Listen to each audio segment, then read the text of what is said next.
Assalamualaikum warahmatullahi wabarakatuh.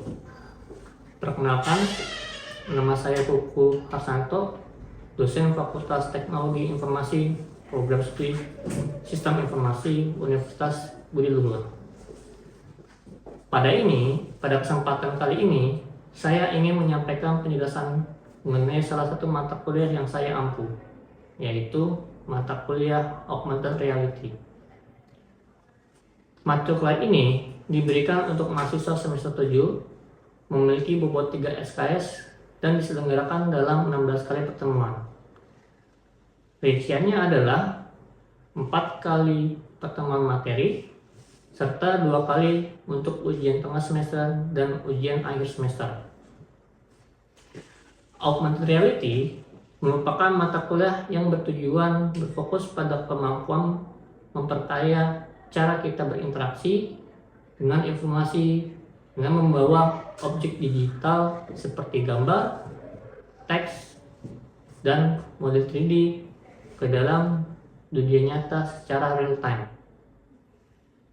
Dalam mata kuliah ini membahas konsep, prinsip, dan teknologi augmented reality mulai dari dasar teori, perangkat keras, dan perangkat lunak pendukung, teknik marker base dan markerless tracking, perencanaan interaksi UI UX, hingga pengembangan aplikasi berbasis Unity, Vuforia, AR Core, dan Web AR.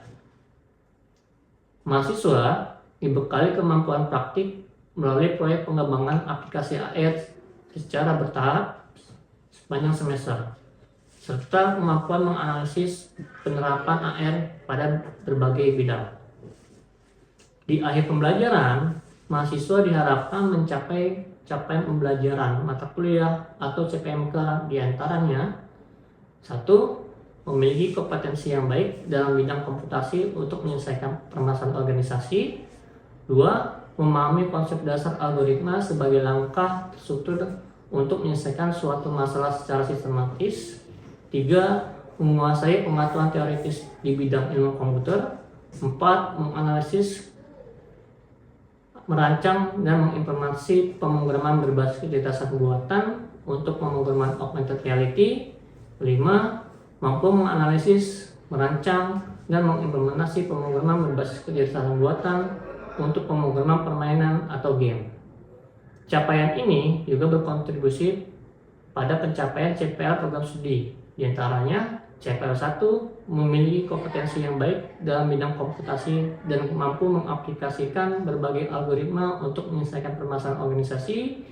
Kedua, CPL 3 menguasai pengetahuan teoritis di bidang ilmu komputer dan mampu menerapkannya dalam perancangan dan pengembangan aplikasi yang multiplatform untuk memenuhi kebutuhan industri dan masyarakat. Dan CPL 10 mampu menganalisis, merancang, dan mengimplementasi program berbasis kecerdasan buatan untuk pemrograman augmented reality. Proses pembelajaran dilakukan secara tatap muka, namun didukung penuh oleh e-learning Universitas Budi Luhur yang berfungsi sebagai media pengayaan, distribusi materi, pengumpulan tugas, dan kuis daring. Dalam proses penyampaian atau delivery, saya menerapkan pendekatan pembelajaran yang berpusat pada mahasiswa seperti project based learning yang dilengkapi dengan praktik langsung menggunakan aplikasi Unity dan Vuforia. Materi yang saya sampaikan secara praktikum dengan cara instalasi aplikasi Unity, penggunaan Vuforia, penggunaan VS Code, dan penggunaan Asset Store Unity. Interaksi dengan mahasiswa dibangun secara 2 arah melalui diskusi kelas, kerja kelompok. Saya juga mendorong mahasiswa untuk aktif bertanya dan merefleksikan proses belajar secara terbuka. Sistem penilaian dalam mata kuliah ini mencakup penilaian formatif berupa tugas individu atau kelompok. Di akhir semester, mahasiswa akan mengikuti penilaian melalui UTS dan UAS.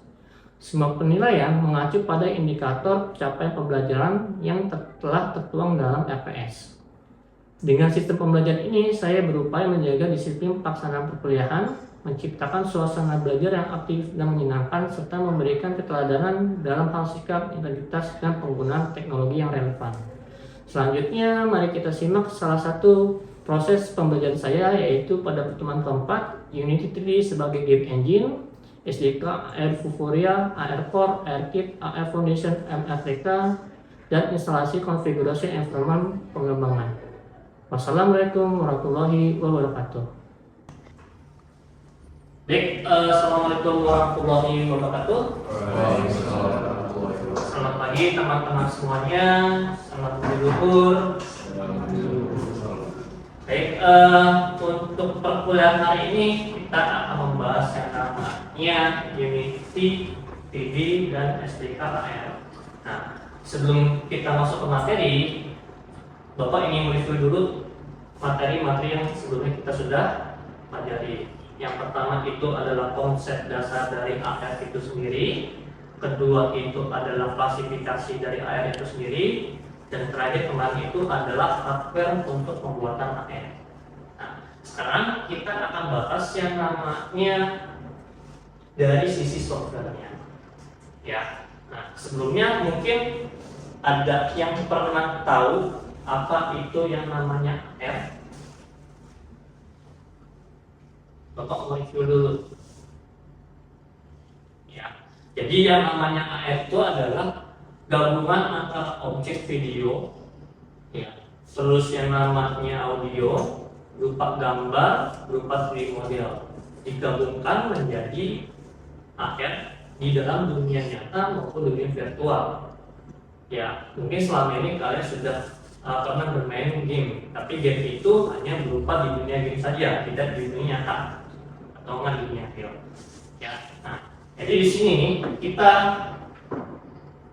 akan membahas yang pertama pemain peran 3D-nya sebagai game engine-nya, ya. Terus ada yang namanya SDK AR, yang populer itu ada Vuforia, AR Core, AR Kit, AR Foundation, dan MRTK beserta penggunaan masing-masing. Ya. Lalu terakhir itu adalah menginstalasi konfigurasinya. Ya. Nah, kenapa kita menggunakan yang namanya Unity 3D? Ya, mungkin kalau kalian belajar atau nggak bermain game, ya khususnya ada Resident Evil, ya itu mereka membuat dengan game engine-nya sendiri, namanya RE Engine. Ya, terus ada yang namanya Unreal Engine. Unreal Engine itu dipakai kalau kalian bermain game yang namanya Wukong, ya, dan sebagainya, itu sudah punya engine-nya masing-masing. Nah, sekarang kita akan membuat yang namanya augmented reality menggunakan yang namanya Unity engine-nya. Nah, di Unity-nya ini mendukung yang namanya state sisa, ada SDK-nya, lalu ada yang namanya visualisasinya. Jadi kita bisa bikin game semacam VR juga bisa, lalu AR-nya juga bisa, bahkan mau bikin game seperti yang namanya PUBG, entah itu first person atau third person, itu juga bisa. Itu dari sisi yang namanya Unity-nya. Ya. Nah, jadi kenapa kita pakai Unity 3D? Karena ini salah satu tools yang mendukung untuk yang namanya pembuatan game AR. Ya. Nah, untuk tampilannya bisa kita langsung lihat di sini. Ya. Nah, di sini mungkin bisa kalian buka untuk yang namanya Unity. Jadi di sini sudah diinfokan bahwa Unity-nya ini sebagai alat untuk pembuatan atau alat untuk pembuatan yang namanya game AR. Ya. Tadi kalian bisa buat yang namanya untuk TDS, bikin Pokemon Go juga bisa, bikin yang namanya model GPS juga bisa, dan lain-lain, tergantung SDK atau tools yang kalian gunakan. Itu ya. Nah, mungkin nanti kalian di rumah silakan download untuk Unity-nya. Karena minggu depan kita akan pakai sebagai pembuatan partiturnya. Ya, mungkin sampai sini ada yang mau ditanyakan atau tidak? Izin Pak, Ya.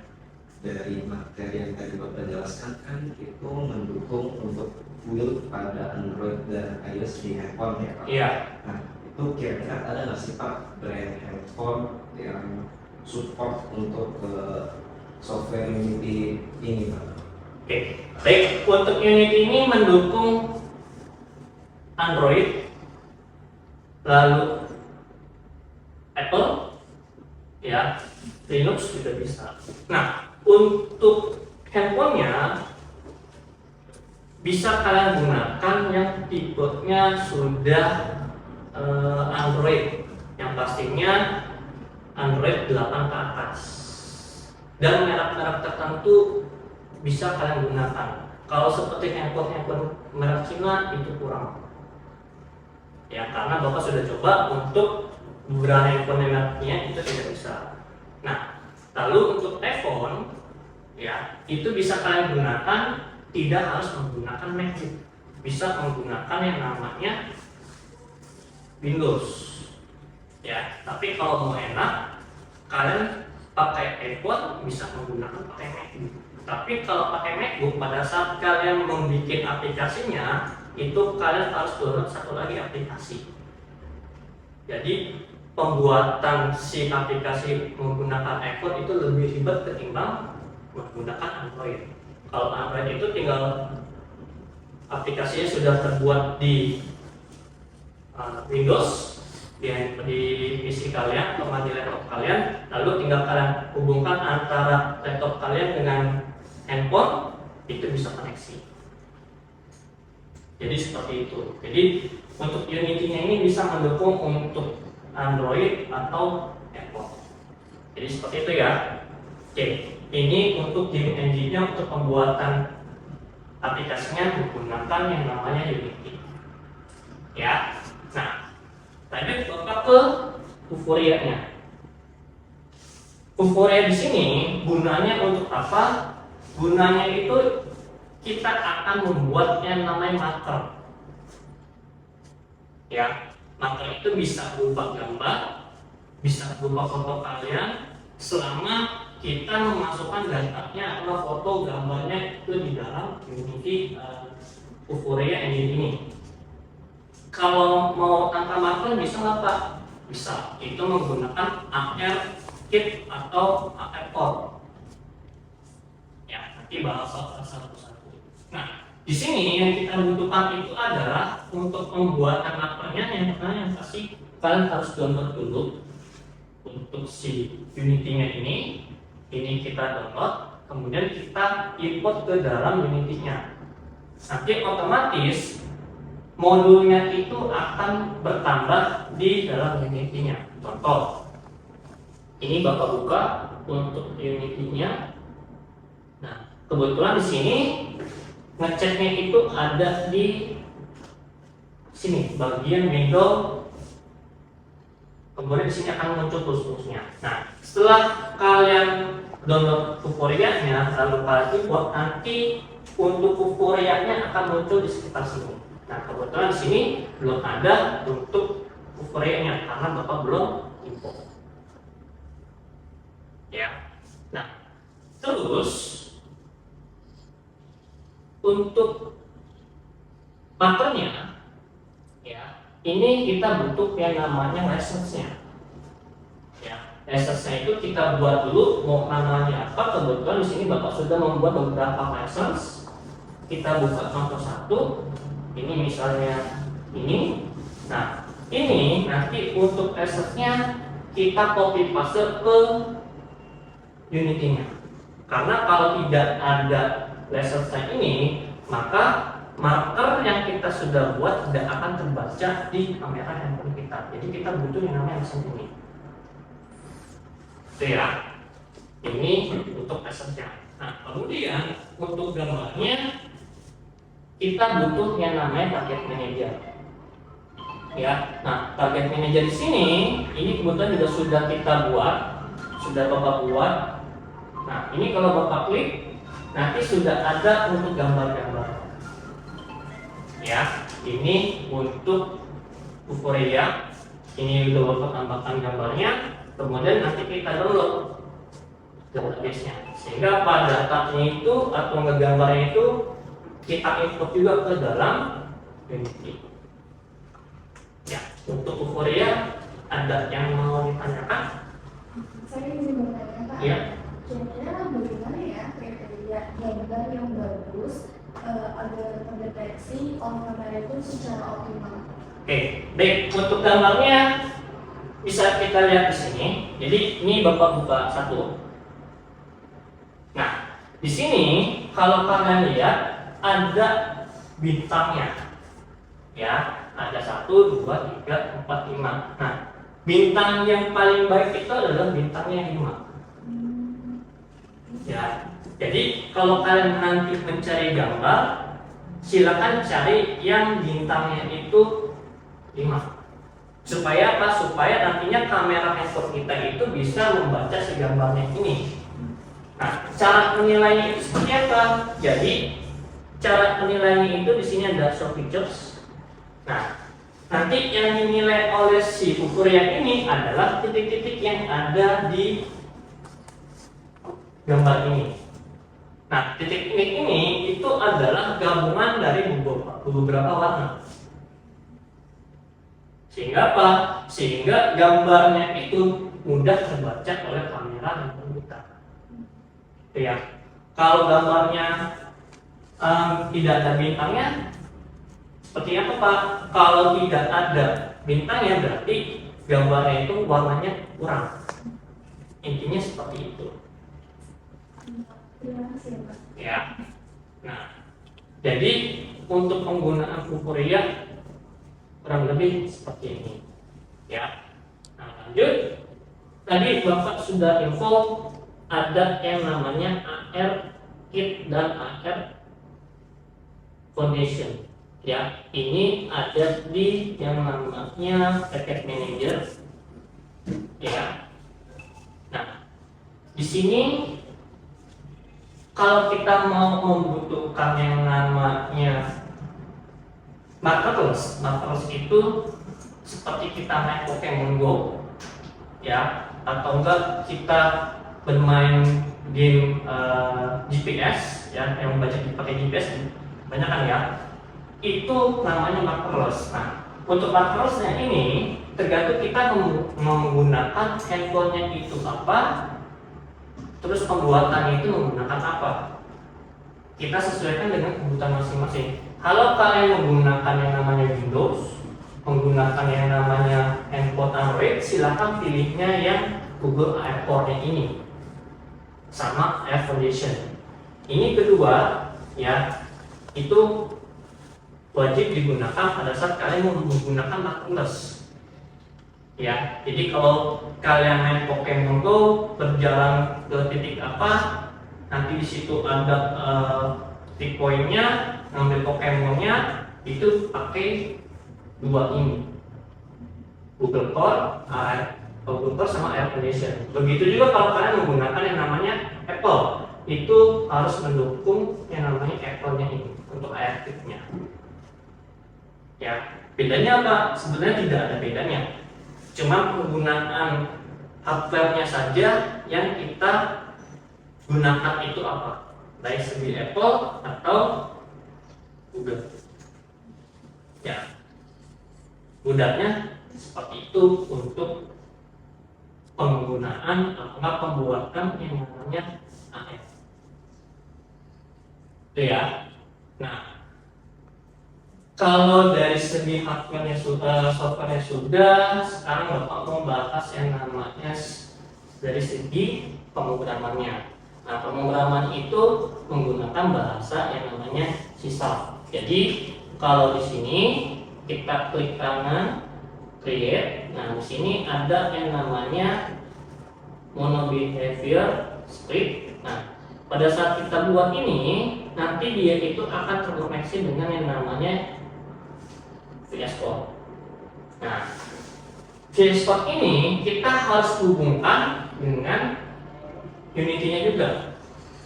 Nah, Kenapa kita pakai VS Code? Supaya untuk pemrogramannya itu lebih gampang. Kenapa lebih gampang? Karena VS Code ini aplikasinya nggak terlalu berat. Ya, mungkin bisa pakai yang namanya Visual Studio, bisa menggunakan yang namanya Mono Developer dan lain-lain. Tapi dengan menggunakan yang namanya Unity ini, terutama menggunakan VS Code, kita codingnya lebih mudah. Ya, jadi kalian itu harus import juga untuk bagian Unity VS Code-nya. Ya. Nah, sebelumnya sudah ada dari kalian yang menggunakan VS Code, angkat tangan yang sudah.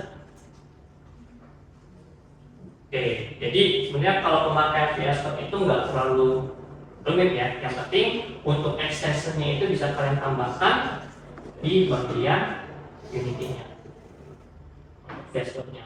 Nah, terus cara menghubungkannya gimana antara si VS Code-nya ini dengan Unity-nya? Caranya itu adalah ada yang namanya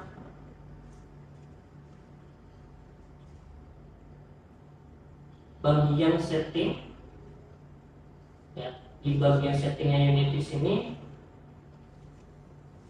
Nah, ini ada yang namanya external tools-nya. Di sini bisa kalian hubungkan external script video. Ya, untuk editornya dengan VS Code. Mungkin kalau di Windows itu ada di bagian preferences-nya. Tapi kalau karena Bapak ini menggunakan yang namanya MacBook, jadi ada di bagian file namanya setting, Unity ini setting.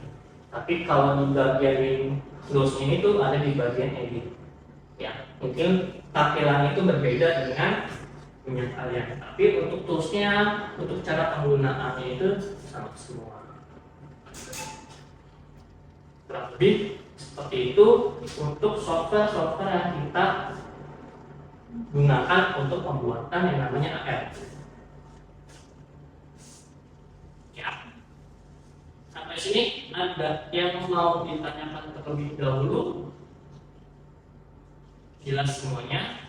Nah, jadi untuk tugasnya itu silakan kalian install, ya, install yang namanya untuk bagian Unity-nya. Tapi untuk cara installnya kalian cari ya spek yang sesuai dengan kebutuhan kalian. Yang takutnya karena ini software berat tidak bisa mendukung di laptop kalian, sehingga hasilnya untuk aplikasinya, untuk running-nya itu agak lama. Ya, untuk spesifikasinya kurang lebih seperti ini. Ini ada di bagian Unity modulnya. Ini beberapa.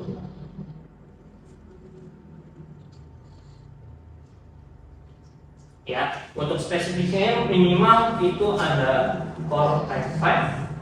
Ya, untuk RAM-nya minimal itu adalah 16 GB. Ya, untuk VGA-nya atau GPU-nya bisa menggunakan GPU berapapun. Ya, karena kalau tidak sesuai spesifikasi untuk si bagian aplikasinya itu kurang cukup untuk di bagian laptop kalian.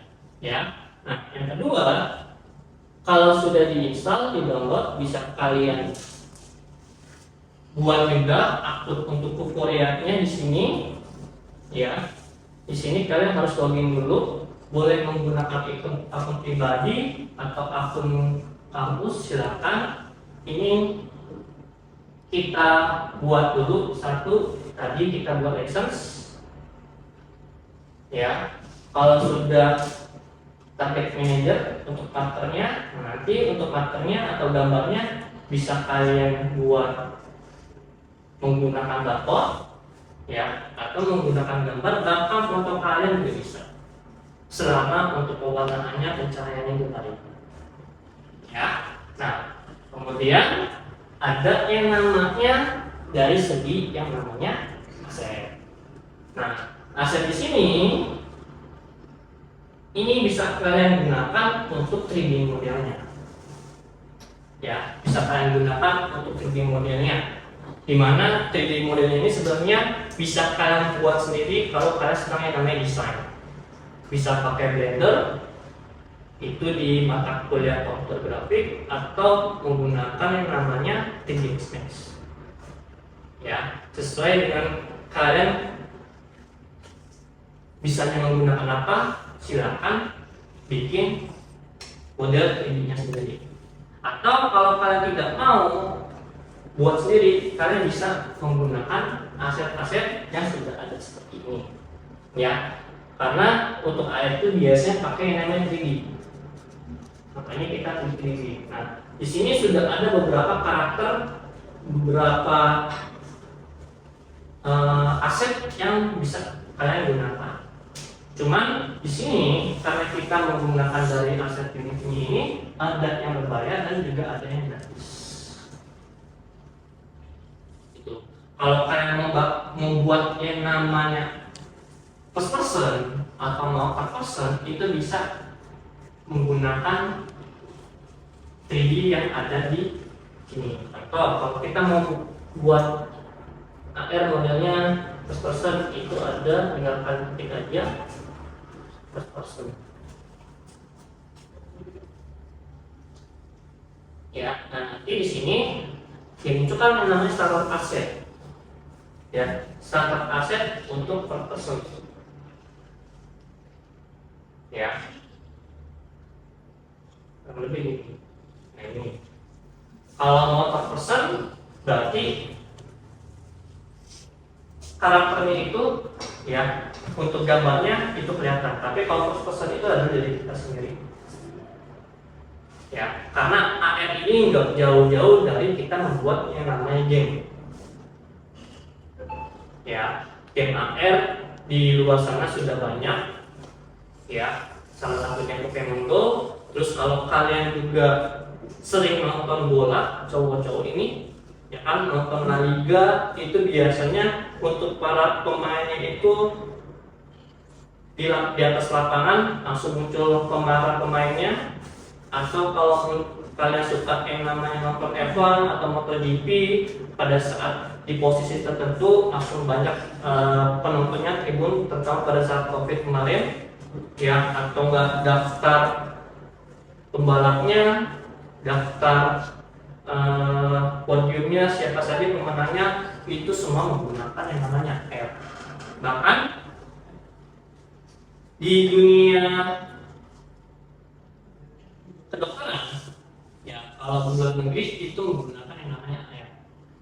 Atau yang paling signifikan itu adalah pada saat kalian kemarin atau Apple memunculkan aplikasi yang namanya atau software menggunakan hardware Apple Vision Pro.